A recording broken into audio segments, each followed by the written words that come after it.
Escutai, povo meu, a minha lei. Prestai ouvidos às palavras da minha boca. Abrirei os lábios em parábolas e publicarei enigmas dos tempos antigos.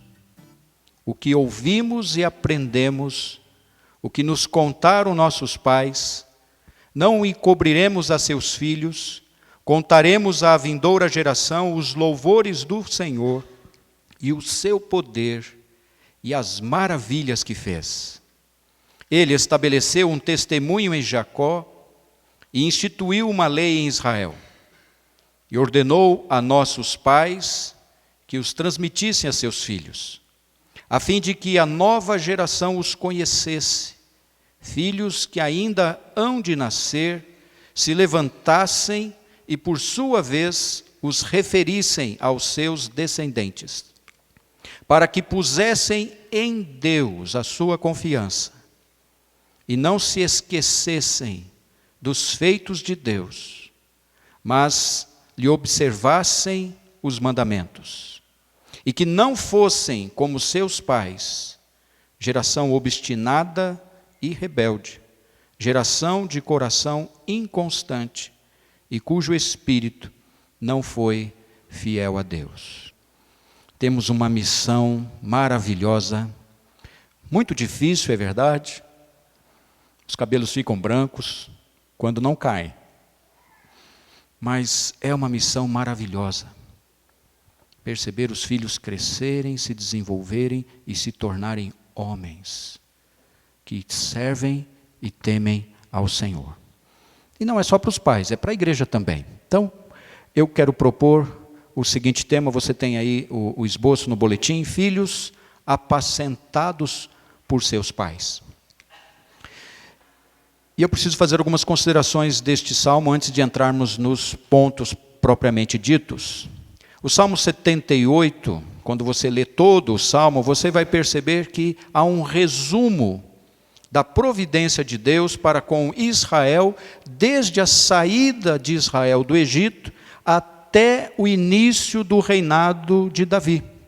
Então são longos anos e muita história, resumidos neste salmo. Então é um salmo que você precisa ler e aprender com ele.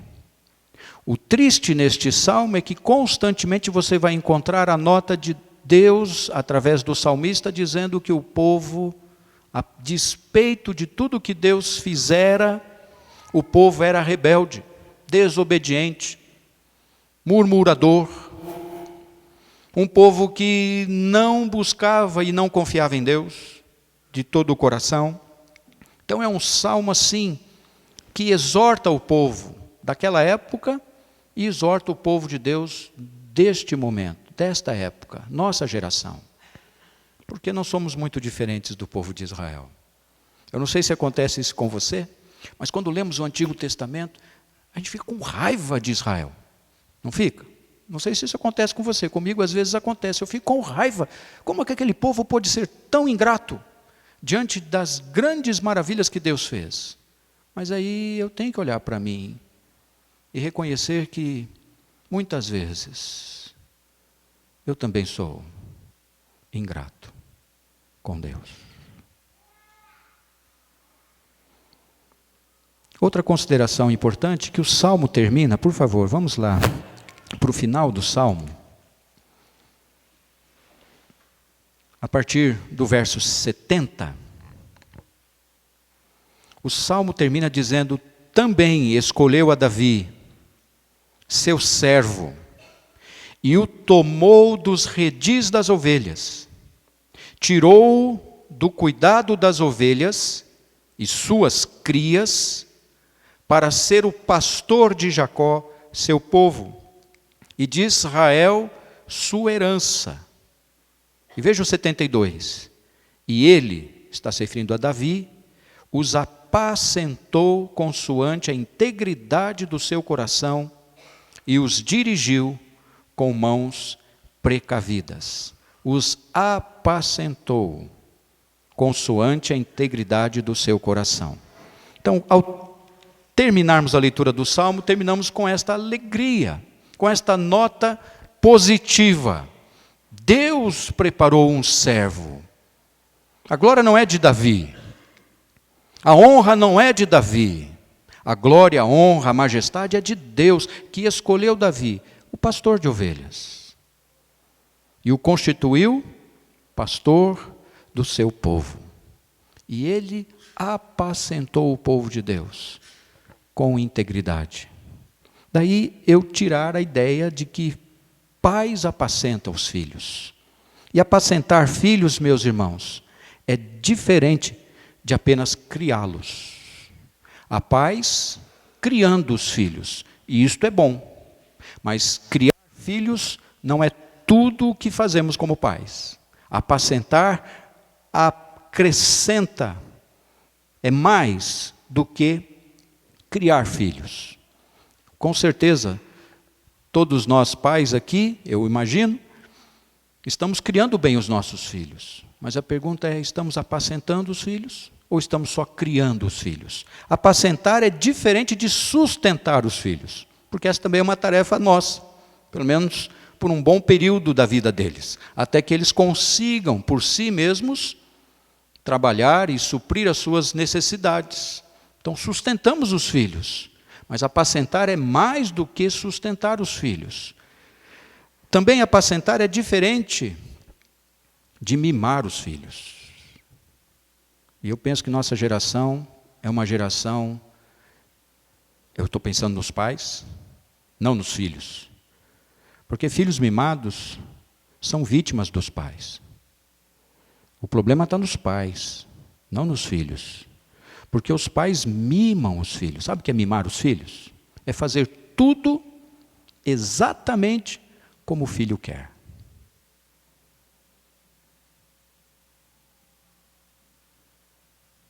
Eu penso que não estou exagerando quando digo que nossa geração é uma geração, infelizmente, onde muitos filhos são mimados.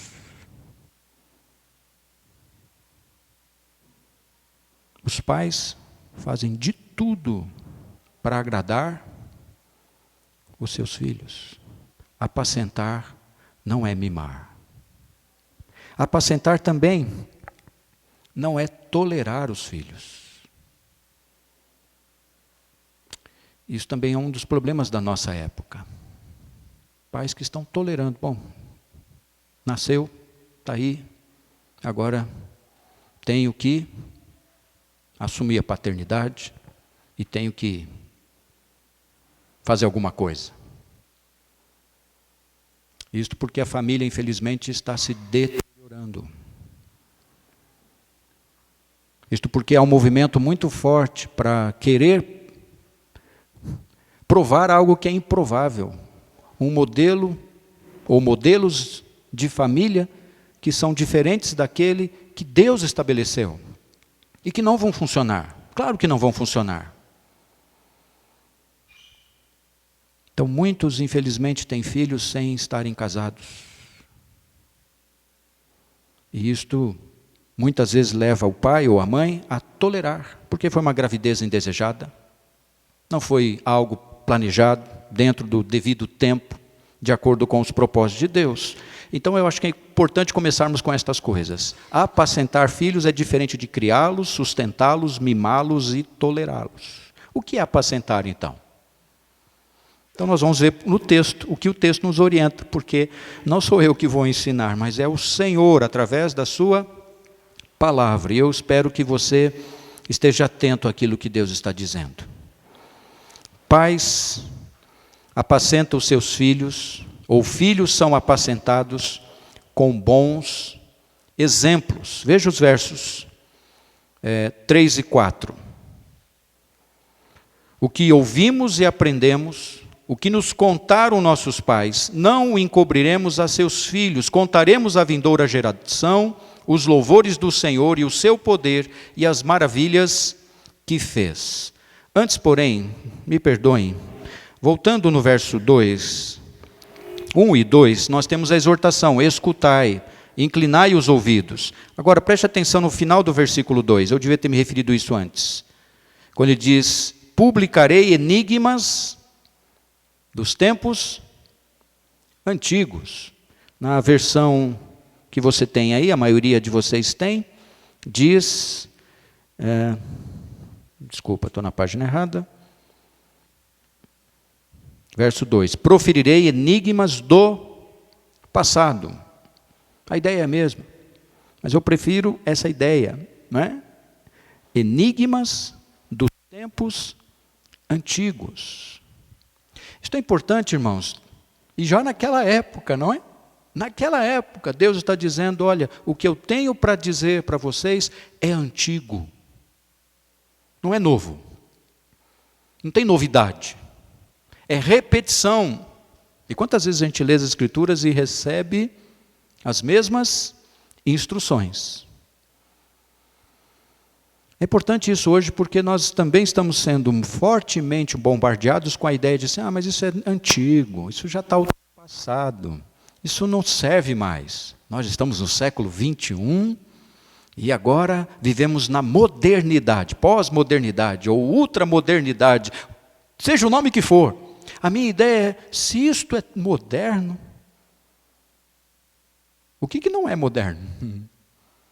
Se isto é ser desenvolvido, evoluído, se a nossa sociedade é melhor nesse sentido de evolução, de desenvolvimento, sinceramente, não é não. Nós estamos vivendo tempos piores do que tempos passados. Os mais velhos que o digam. É verdade que cada época tem os seus problemas, mas Deus está nos chamando a atenção para coisas antigas. E uma delas é isto. Você educa os filhos, você apacenta os filhos pelo exemplo. Exemplo não é uma das formas de fazer isto. O exemplo é a única forma de educar os filhos. Eu costumo dizer assim, e isto eu aprendi na prática. Se eu dissesse para os meus filhos, não bata a porta. Não bata a porta quando você sai, passa por ela. No sentido de não é bater a porta, é bater, não é? Não feche a porta com violência, essa é a ideia. Não bata a porta. O filho ouviu. Mas se toda vez que eu passar pela porta, eu bater a porta, o que o filho vai fazer? Vai bater a porta.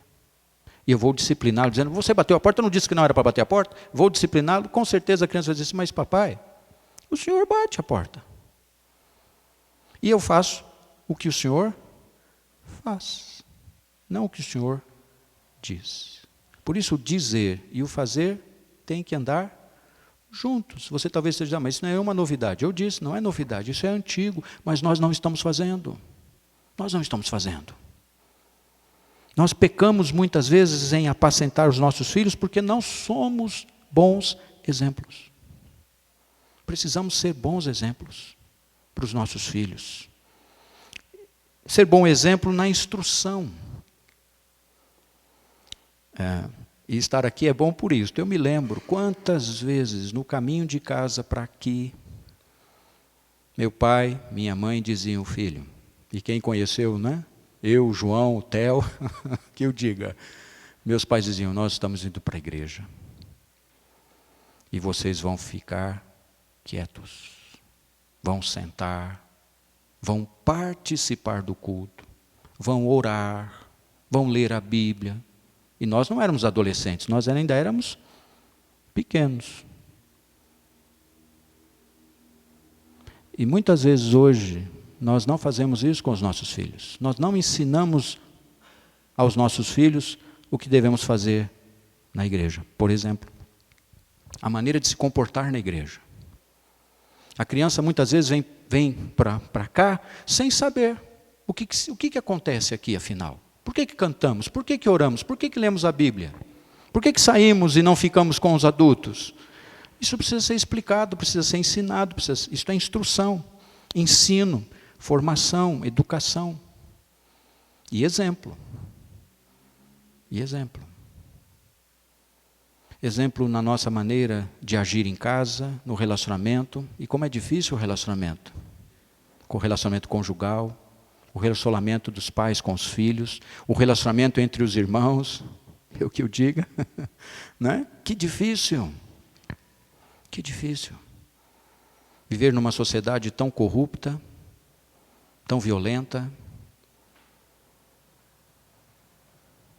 Nós temos que nos voltar para o Senhor e voltar para a sua palavra, porque Ele diz o que ouvimos, o que aprendemos, o que nos contaram nossos pais. Disso nós iremos falar e ensinar os nossos filhos. Contaremos à vindoura geração os louvores do Senhor, o seu poder e as maravilhas que fez. Então eu dou graças a Deus porque eu fui ensinado pelos meus pais, e muitas das coisas que eu creio, que eu tenho convicção na minha vida, eu aprendi com eles. E aprendi com a igreja. Nos muitos ministérios que a igreja tem em nos instruir. Pessoas que eu guardo no meu coração até hoje, que foram instrumentos de Deus para me ajudar a entender a palavra de Deus e os seus preceitos. Você ouviu dos seus pais? Talvez não, talvez você se converteu, os seus pais não. Tem essas questões todas, mas agora você tem o dever de ensinar os seus filhos. E eles estarão aprendendo para ensinar os filhos deles, que depois irão ensinar os seus filhos e assim por diante.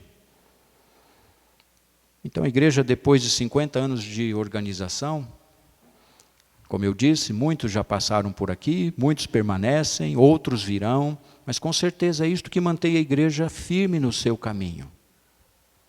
A transmissão dos louvores do Senhor, do seu poder e das maravilhas que Ele faz.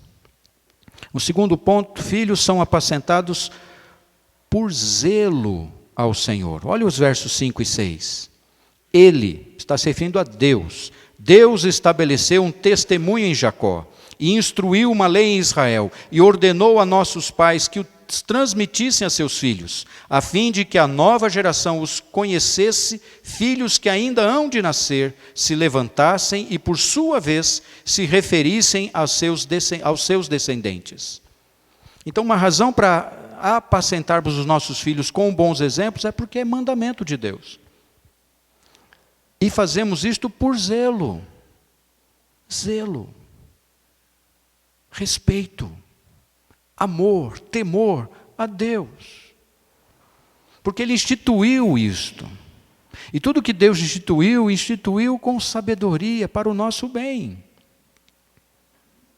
Nós, de novo, é que somos os problemáticos. Nós achamos que tudo que Deus instituiu, Ele instituiu porque Ele é um Deus mau, um Deus que quer nos obrigar a fazer as coisas do jeito dEle.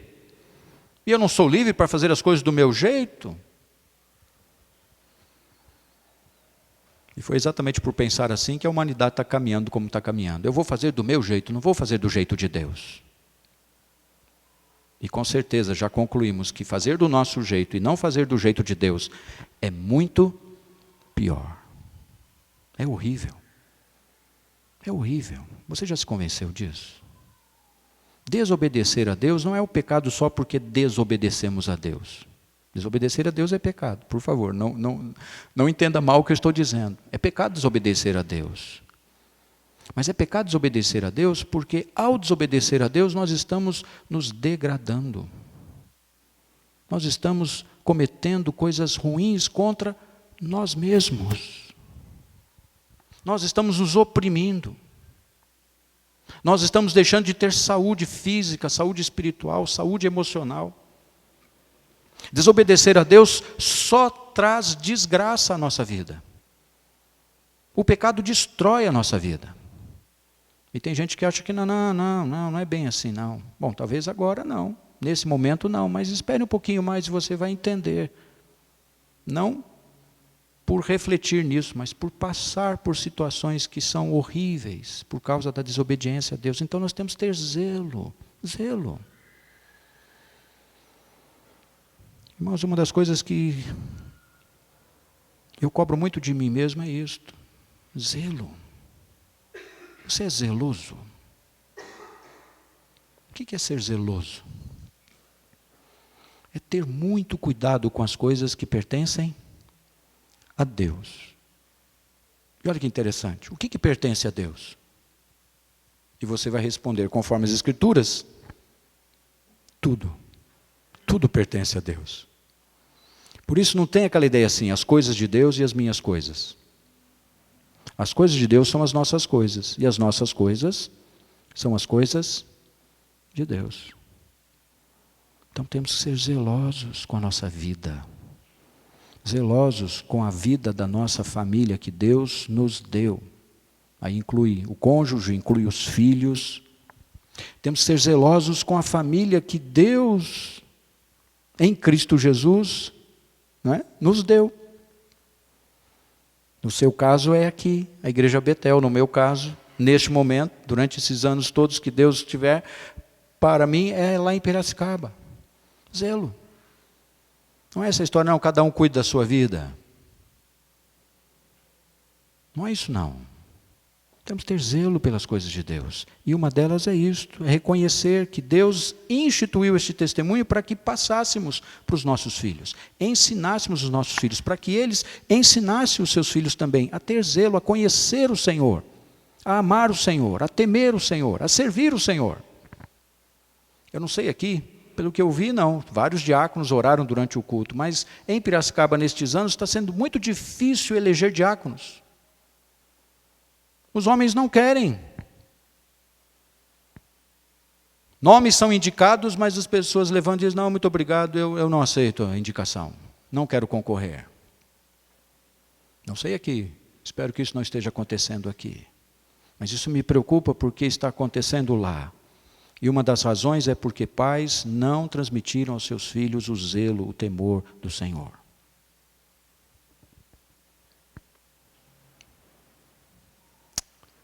Os pais apacentam os filhos por obediência, por submissão. Isto porque é resultado de uma espiritualidade sadia. À medida que a gente vai amadurecendo na fé, a gente vai percebendo assim, antes eu tinha que obedecer porque eu tinha que obedecer, é meu dever, pronto. Aí uma das lutas que os pais têm é assim, filho, está na hora de ir para a igreja. Principalmente domingo de manhã, né? Eu passei por isso quando criança. Os pais, filho, vamos, está na hora, não quero, mas você vai. E muitas vezes vim porque fui obrigado. E tem gente que fala assim, nossa, que coisa horrível. Louvado seja Deus, porque os meus pais me obrigaram a vir à igreja. Mas a gente vai amadurecendo, depois a gente vai pensando assim, não é por obrigação, é por prazer, por alegria. É um privilégio servir a Deus. E nós temos tudo isto. Então, obediência, submissão, que é fruto de uma espiritualidade sadia. Terceiro ponto, os filhos são apacentados para a maturidade. Eu quero gastar um pouco mais de tempo nisto, porque os dois pontos anteriores eu penso que é chover no molhado. Penso que os irmãos já sabem bem disso. Ponto que me desafia e desafia você, eu penso. Filhos são apacentados para a maturidade. Veja os versos 7 e 8. Para que pusessem em Deus a sua confiança e não se esquecessem dos feitos de Deus, mas lhe observassem os mandamentos, e não fossem como seus pais, geração obstinada e rebelde, geração de coração inconstante, cujo espírito não foi fiel a Deus. Meus queridos irmãos, nós temos um objetivo quando Deus nos concede a bênção de ser pais. E aí eu me refiro às mães também. É bênção do Senhor ter filhos. A Bíblia fala que a herança do Senhor são os filhos. Mas qual o objetivo de termos os filhos, de apacentarmos os filhos? Onde queremos chegar? E o texto nos mostra que o objetivo nós, com o exemplo que damos para os filhos na instrução, na educação, na formação deles, por zelo à ordem de Deus, a esta instituição, família que Deus estabeleceu lá no tempo antigo, no Jardim do Éden, e que vai durar até o final dos tempos, quando Cristo vier para nos buscar a sua igreja e pôr um fim na história humana aqui na terra, tem uma finalidade, é levar os filhos à maturidade. O texto fala para que os filhos confiem em Deus. Confiar em Deus é maturidade. Um crente maturo, talvez porque ainda é novo na fé, e os novos na fé, precisam ser bem acolhidos e bem apacentados pela igreja, porque é natural, no novo na fé, desconfiar ainda das coisas de Deus. Porque ele é novo na fé, ele está conhecendo, está tendo as primeiras experiências com Deus, e assim ainda muita coisa a ser aprendida. Mas um crente, depois de muito tempo, ou de muita dedicação, ele aprende a confiar no Senhor. Então, uma boa maneira de medir a nossa maturidade é perguntar a si mesmo: eu confio em Deus? Eu confiar em Deus agora que estamos aqui num ambiente muito agradável, não está tudo bem, não tem nenhum perigo aqui, aparentemente. Não. Confiar em Deus numa situação assim é fácil, até o incrédulo consegue. Mas nós não sabemos o que vai acontecer amanhã. E quando Deus nos põe à prova, quando Deus mesmo prepara aquelas circunstâncias para ver o quanto nós confiamos nele, como é que saímos?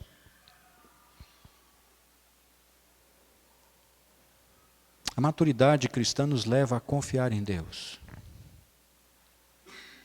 A dizer mesmo: Senhor, não estou entendendo. Senhor, está doendo muito. Senhor, está difícil, mas eu confio em Ti. Confiar em Deus é saber que Deus está no controle absoluto de todas as coisas. Jesus disse: nenhum fio de cabelo cai da nossa cabeça se não for propósito ou vontade de Deus. E, desculpe, mas quando eu falo disso, eu sempre lembro, para alguns Deus tem aí mais propósito, né? Mais vontade, cai bastante os cabelos. Mas não caiu nenhum sem que fosse propósito de Deus. Ele é soberano. Ele está conduzindo a história. Tudo que nos acontece, preste bem atenção, tudo que nos acontece, acontece porque Deus planejou. Infelizmente, no meio evangélico, dão muito poder a Satanás, ele não tem o poder de fazer conosco aquilo que não é plano de Deus. É só você ler o livro de Jó. Estamos estudando o livro de Jó às quartas-feiras lá em Piracicaba. É impressionante. Primeiro, o texto diz que quando Satanás se apresentou, não foi chegando e falando. Não foi assim não. Porque ele não podia falar diante do trono do Todo-Poderoso. Se nos reinos terrestres já é assim, você não pode chegar e se dirigir ao soberano sem que ele te autorize, porque se fizer isto, é só ler agora o livro de Esther. Esther diz: se eu morrer, morri. Ela não podia entrar na presença do rei sendo rainha, sem que o rei tivesse autorizado a sua entrada. No reino de Deus, isto é muito mais assim. O Satanás não pôde chegar lá e dizendo o que queria dizer. Foi Deus que dirigiu a palavra e autorizou que ele dissesse: de onde vens? Aí ele diz: eu estava passeando pela terra.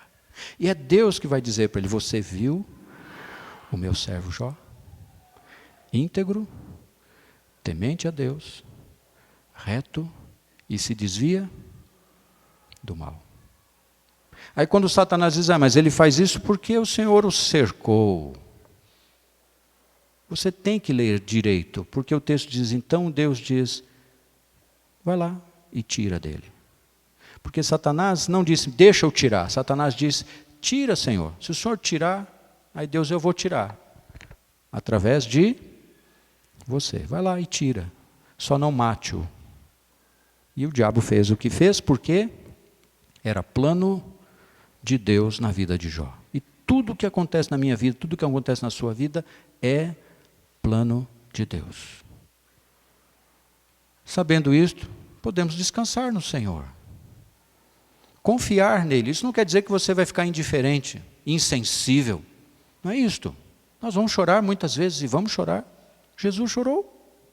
Eu fico impressionado todas as vezes que leio aquela passagem da ressurreição de Lázaro. Jesus ia ressuscitar Lázaro.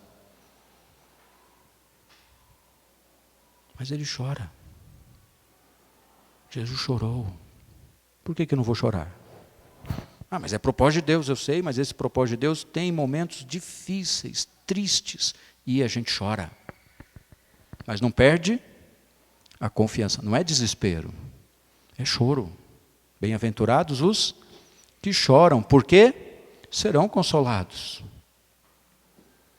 Mas não é o choro do desespero. Não é o choro de quem não sabe quem está no controle da nossa história.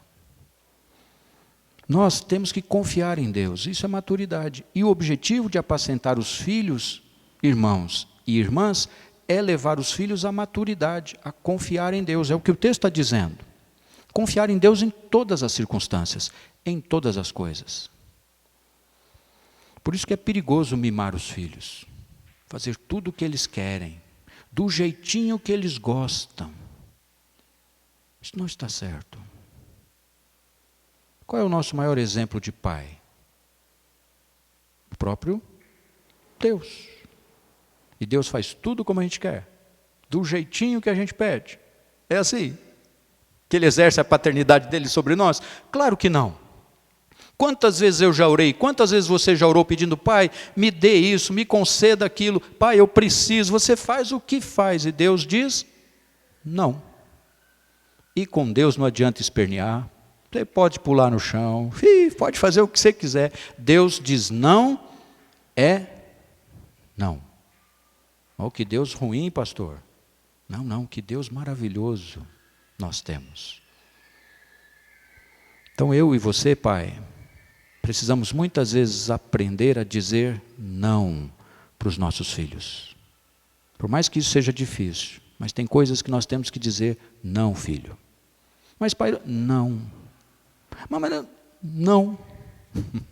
E se você falar de novo, a resposta é não.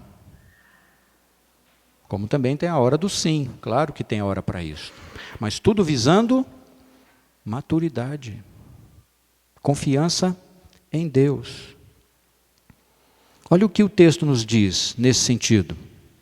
Ele traz 3 coisas com relação à geração amadurecida, apacentada pelos pais. Geração que se torna obediente. Você só obedece a Deus com prazer quando você confia nele. Se você não confia em Deus, você não obedece com prazer.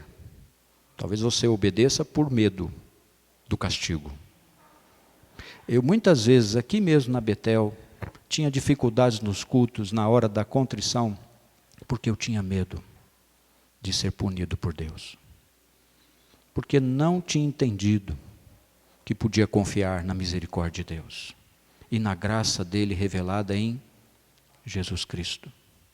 Muitas vezes eu achava que tinha que fazer alguma coisa para que Deus não me castigasse. Coisa boa, eu tinha que recompensar Deus de alguma maneira, confessando aqui os meus pecados e planejando, esta semana eu vou conseguir fazer diferente. Mas aí, na segunda-feira até de vez em quando as coisas funcionavam, mas na terça, já estava lá, novamente, angustiado, porque não tinha feito o que tinha prometido a Deus, na tentativa de ganhar dele o perdão. Maturidade é entender que obedecemos a Deus porque Ele é confiável. Tudo o que Deus estabeleceu, por mais que seja estranho para nós, ou até não agradável, não é? Porque tem coisas da vontade de Deus que não nos agradam. Nossa natureza é perversa, não é santa. Então nós temos muita relutância com isto, mas eu tenho aprendido e espero que você também aprenda a confiar no Senhor e obedecer com prazer, porque tudo que Deus estabeleceu é bom, é perfeito, é admirável. Outra coisa que o texto diz, geração constante. Isso tem a ver com perseverança. Você já deve ter convivido com alguém inconstante.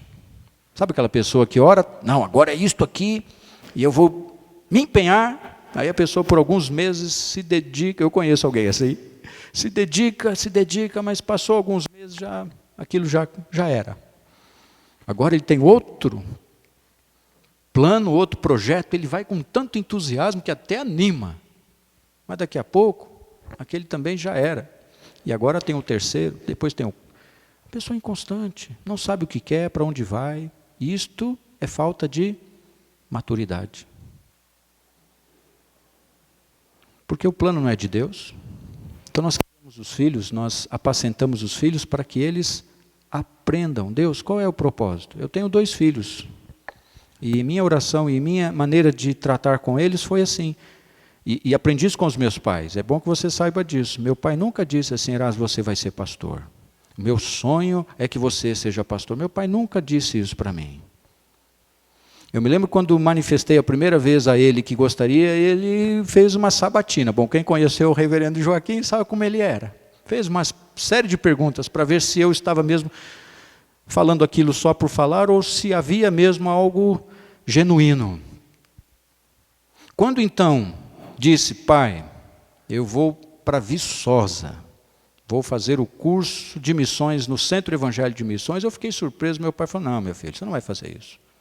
Como não, pai? Eu vi tantas vezes na igreja aquele louvor a Deus e gratidão a Deus quando Deus vocacionava pessoas, mas agora, que é o seu filho, parece que aí meu pai tinha lá suas razões, etc. Porque meu pai nunca incutiu em mim, nos meus irmãos, a ideia, eu quero que você seja o que eu quero. Não, pelo contrário, você vai ser o que Deus quiser que você seja. E é assim que nós temos que apacentar os nossos filhos. É assim que nós temos que apacentar. Está falhando aqui, não sei. Nós temos que apacentar os nossos filhos com esta ideia. Maturidade. Maturidade é confiar no Senhor em todas as circunstâncias. Não lembra que eu falei isso? E uma delas é isto. Você vai ser, meu filho, o que Deus quiser. Em termos de profissão, não é? Em termos de relacionamento, namoro, depois noivado e casamento, nós temos que ensinar os nossos filhos a confiar no Senhor. Não é fazer o que eles querem, do jeito que eles querem, mas do jeito que Deus planejou. E tem que ser uma geração constante, permanente, perseverante. É bom ver irmãos que estão aqui há quanto tempo, não? Olha, estou olhando assim, reconhecendo. Alguns permanecem do mesmo jeito, né? Não envelhecem, que coisa, preciso aprender esse segredo. Outros estão um pouco diferentes, eu não consegui reconhecer de primeiro momento, mas já agora consigo lembrar. Que bom a sua perseverança em estar aqui. E assim é a maturidade para com os nossos filhos. E por último, ele diz uma geração fiel. E você percebeu que o texto ali termina o versículo 8, dizendo que os pais, aquela geração para quem foi escrito, era uma geração infiel. Mas Deus estava dizendo que a geração que viria depois devia ser uma geração fiel a Deus. Maturidade nos leva à fidelidade a Deus, irmão. É a Deus que nós temos que ser fiéis. Antes de sermos fiéis à igreja ou à denominação, que também é necessário ser, mas em primeiro lugar a nossa fidelidade é para com Deus. E recentemente eu tenho pensado nisto. Eu não preciso me preocupar em ser melhor, ou melhor, em comparação com os outros. Isto é coisa humana, isso é coisa que veio com o pecado. Porque se você lê a Bíblia, você percebe que Deus nunca faz isso. Deus não compara um servo com outro servo. E se você lembrou de Saul, eu vou dizer, eu estou correto. Deus não compara um servo dele com outro servo, porque Saul não era servo. Quando Deus atormentou Saul com a ideia assim, um melhor do que você. Mas Davi não foi comparado com outro. E nenhum outro servo de Deus é comparado, porque Deus nos trata cada um conforme a sua própria capacidade dada por Deus. É graça de Deus fazer o que fazemos. Mas uma coisa que eu tenho pensado é isto então, não ser o melhor, não é essa preocupação que temos que ter, mas sermos fiéis. Eu vou sempre lembrar de um professor no SEM, o reverendo Elias, que influenciado pelo reverendo Leonardo, diziam assim, ser fiel com base em 1 Coríntios 4, ser fiel é ser encontrado por Deus, onde Deus te colocou, fazendo o que Deus mandou fazer. Isso é ser fiel. Pode ser que a pessoa fale, mas Senhor, eu fiz tanta coisa, eu fiz isso, eu fiz aquilo. Deus fala, mas espera aí, isso tudo que você fez por sua conta. Não foi isso que eu mandei você fazer. Eu mandei você fazer assim e naquele determinado lugar. Ser fiel é ser encontrado por Deus no lugar que Ele nos colocou, fazendo o que Ele mandou fazer. Filhos fiéis a Deus. Filhos fiéis a Deus. Para termos filhos fiéis a Deus, temos que ser pais fiéis a Deus. Para termos membros fiéis a Deus, precisamos ser uma igreja fiéis a Deus. E o que é ser fiel a Deus? O que é ser fiel a Deus? Não é só a questão da obediência. Ser fiel a Deus é entrar naquela questão da lealdade. Você estar pronto, se for o caso, a dar a sua vida por Cristo. Eu não sei quanto tempo vai demorar, mas eu acredito que vai chegar o tempo que nós vamos ter perseguição aqui no Brasil. O mundo está caminhando para isso. Recentemente, participando de um momento lá em Piracicaba, sobre liberdade religiosa, alguém apresentou uma estatística alarmante. Nos últimos 15 anos, de 56 países que tinham restrições à religião, agora são 85 países no mundo, onde a restrição, olha que coisa, era para mudar, era para diminuir o número de países com restrição. Mas não é isso que está acontecendo. Nos últimos 15 anos, de 56 países que havia restrição, alguns em pequeno grau, outros, como na Coreia do Sul, que é impossível praticar religião, humanamente falando, mas existe igreja lá, graças a Deus, e países, e agora são 85 países, onde há restrição. E há um movimento no mundo para que isto aconteça, inclusive no Brasil. E a grande pergunta é, se caso isto venha acontecer, você está disposto a ser fiel? Porque hoje é fácil estarmos aqui, temos liberdade, mas se essa liberdade acabar, se houver leis proibindo estarmos juntos, lendo e estudando a palavra de Deus, o que vamos fazer? Vamos ser fiéis a Deus? Ou vamos obedecer à lei? Pais apacentam seus filhos através do exemplo. Pais apacentam seus filhos por zelo ao Senhor. Pais apacentam os filhos para a maturidade. Que Deus nos ajude, que Deus nos abençoe.